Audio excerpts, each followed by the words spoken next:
What is good, YouTube? Quinn Wade basketball analysis coming to y'all with some quick analysis while holding down analysisplayground.com. We're going to talk about Ja Morant, Jaren Jackson, Dylan Brooks, and the new Memphis Grizzlies. They added some new changes to this roster, some new prospects to this roster. This is a playoff roster. They was trying to get back to the playoffs, came close in the bubble, actually got there this year. I didn't expect them to beat the Utah Jazz, but I did expect the series to be competitive and fun, and that's what we got.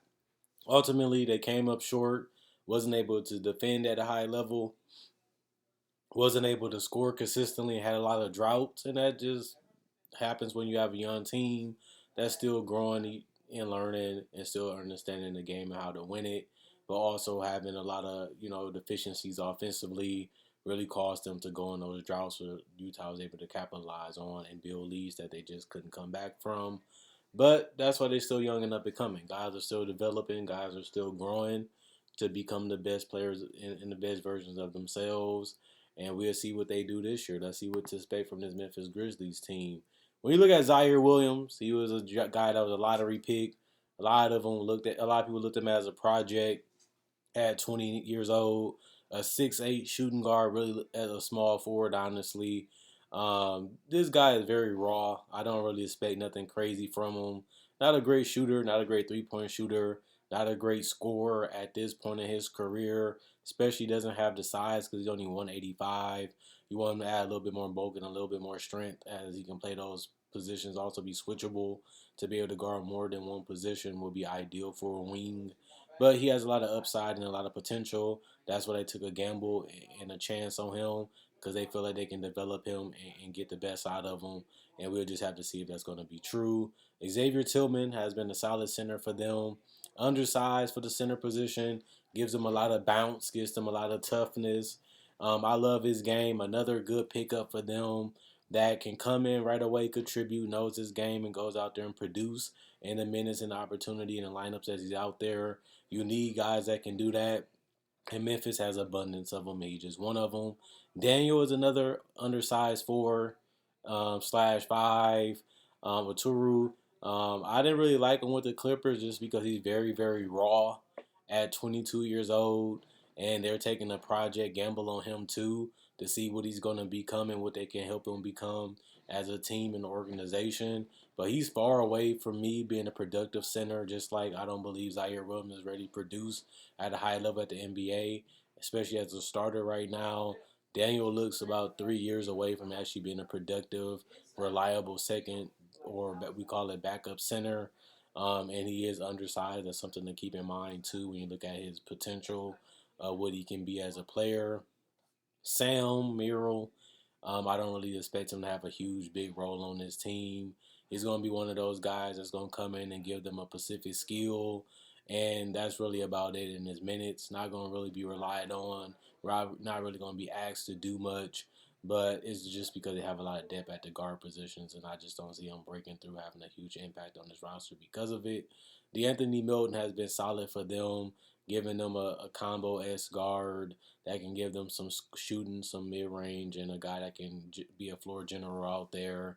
Getting older, 23 years old, still young, still trying to stay healthy, still trying to up his consistency when it comes to shooting and scoring, but has been a productive rotation player in the league, and I don't expect that to change this season. Tyus Jones, the same, a guy that just give you a backup point guard that can really come in and cause some havoc, can handle the ball, playing the pick and roll, knock down some shots, and just understands the game and really plays at his own pace and just gives you a guy that can come in and give you something different than Ja Morant.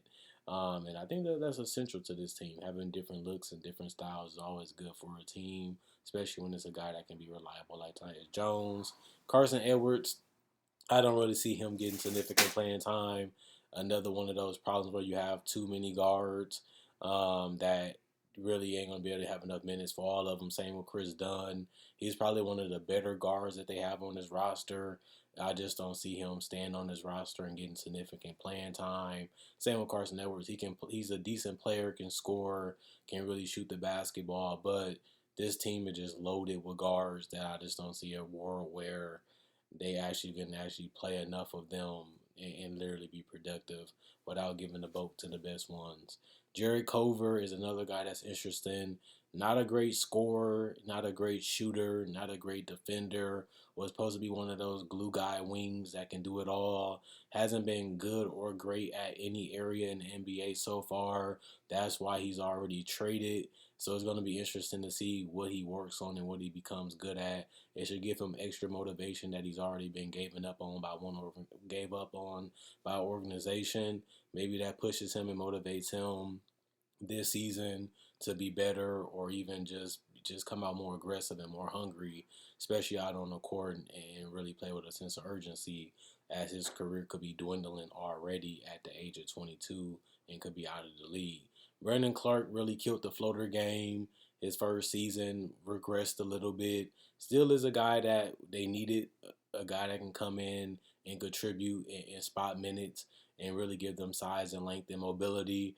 I feel like he was a great rookie pickup for them and still is a solid rotation player, just because you know he can get to his spots, you know he can knock down the shot, and you know that he can give you some type of finishing ability too around the rim, whether it's in a pick and roll or just being in a dunker spot. Those type of guys are key to success, and that's why they've been a lot successful with Brendan Clark on their roster the last 2 years. Desmond Bain just gives them a shooter. Everybody respected him. Everybody liked him in college. They felt like he could be able to contribute. And he was able to do that right away in the NBA as a rookie. He looks to continue to build upon that and give them depth at the guard position, but give them spacing, something that they really lack and really needed. And to get him on a rookie contract at the part of the draft that they got him really was a good pickup for them, because it gave them the ideal fit that they needed. Kyle Anderson, slow mo, still can give them that power forward slash small ball center that can just run the floor, get to his spots with the mid range, pick and roll. Also able to hit some threes every once in a while and give them a little switchability depending on what lineup they have out there. Just a guy that changes the tempo, changes the pace, and give you some mismatch problems on both ends of the court. And that just gives them a little versatility, and that's why he's still a key player for this team. Santi, I believe his name is. I don't see him getting huge, significant playing time, if I had to be honest. And if he does, it's going to be as a second or third string center, which means he's going to get 15 minutes at the max. And I just don't see him getting more than that on this roster, the way the talent and the way they play. Just don't see him being a significant role player for them. And Steven Adams, a hustle muscle guy, going to get guys open, going to give them paths to the basket, path to get space to hit threes in mid range, and ability to play in the pick and roll, because he has a push shot floater and he can finish around the basket by dunking the ball and catching alley oops, and is a solid free throw shooter, and just a guy that's going to do whatever it takes to get the job done. Still not a great defender at this point in his career. You wish he can do more, especially because he's not a great offensive player, but just a guy that's going to go in, do exactly what you need him to do, not whine and complain, and just compete. And the team just needs something like that, especially when he's not demanding the ball at all. And that will rely on Ja Morant, Jaren Jackson, and Dylan Brooks to do the bulk of the lifting offensively and defensively. Dylan Brooks is making a reputation for himself as a two-way player, a guy that can really score even if it's streaky, hit some threes, hit some mid-range, and really can get his confidence going, can get hot, and really get you 25, 30 points every couple games. And you need somebody to help out Ja Morant, who has been one of the best floor generals in the game. Really smart, really witty, knows when to go to the basket, knows when to get to the spots and set teammates up. Very unselfish, not a guy that's really trying to be ball dominant, score every time that he wants. He's trying to make the right decision, make the right play, and make sure his teammates is involved throughout the entire game. And I think that that's something that's good about John Morant. He isn't this guy that always wants to do the highlight or always wants to do something crazy. Sometimes he just makes the right pass. Sometimes he just goes out there and get to the basket and just finish it and go back and compete on defense. He's just a good leader, a good guy with IQ, and a guy that looks smarter and more prepared even as a rookie than his age suggested. And that's something that you needed. He stayed in college a couple years, and you really seen the maturity in his personality in him as a player and as a floor general as a rookie, and they was able to build upon that and make it to the playoffs with him as their best player, as he has been able to remain more healthier than people thought, because he has this collision course type of style where he's very aggressive and relentless to the basket, which has already resulted in him having a knee injury and other injuries. Now we just have to see how he evolves his game over the years and see if he can pick up his scoring, pick up his efficiency, and eventually be a good mid-range / three-point shooter in the future. He might not be great at it. He might not be amazing at it, but he still has the right, pace and IQ to be a high effective player in this league, and he has shown that from day one and has been pretty good, since then. And then you have Jaren Jackson Jr., a guy that still has that two-way upside to be a rim protector, to be a guy that can space the floor, hit mid-range, hit threes, post up, and even post with hook shots over smaller defenders. Very quick, very agile. That's what makes him so exciting, because he has the body, he has the length, he has the mobility, and he has the touch to really be a dangerous player on both ends of the court. His biggest problem is fouling and injuries. He's always missing significant time, which has hurt the growth and the development of his team, because he's not really making his team better if he's not playing, and he's not making his team better if he's not growing and developing with them on the court, because he's rehabbing an injury. Hopefully he can stay way more healthier. This is a contract year where he can make a lot of money if he plays well, and this is a year where he can lock in and get the money and just, live with that contract. And if he outperforms it, he just going to have to do it consistently so he can get more money on his next contract. It's really up to him. There's no wrong choice in that sense. But this guy is a huge player for them. When they drafted him, they were very happy, especially when they seen what he was able to do as a rookie. Now we just want to see this man on the court, and we want to see him rebound more, and we just want to see him go out there and have fun and compete. This guy can really be dangerous from three as a catch and shoot guy, can really be dangerous as a role guy once he continues to bulk up and add strength, and really can be a terror on the defensive end as a switchable guy that can stay in front of defenders while also being able to protect the rim, while also being able to help and rotate and cover for his teammates. He has shown potential to do it, but he either fouls or just doesn't have the IQ just yet because he's not playing enough to get it. But this guy has the ability to be the best player on his team. I feel like he was, but the injuries made him regress and just haven't been able to see enough of him. And Ja Morant came along and really took that mantle. So now we just have to see, can a big three of Dillon Brooks, Ja Morant, and Jaren Jackson really develop into a perennial playoff team that can eventually get off that hump and get that monkey off their back and become a championship team, something that the grit and grind Grizzlies couldn't do. But they did get to the conference finals as a group. We want to see if this team can get there. If not, it'd be a blessing if they can get further and win it all. They already exceeded expectations being a playoff team. They exceeded expectations again being a playoff team last year after being a play-in team. Now we can see if they can take it a little bit further and get out of the first round. They have a lot of guys that they're trying to grow, a lot of guys they're taking gamble on and trying to develop, just because they just don't have enough elite level talent, especially when it comes to the offensive end.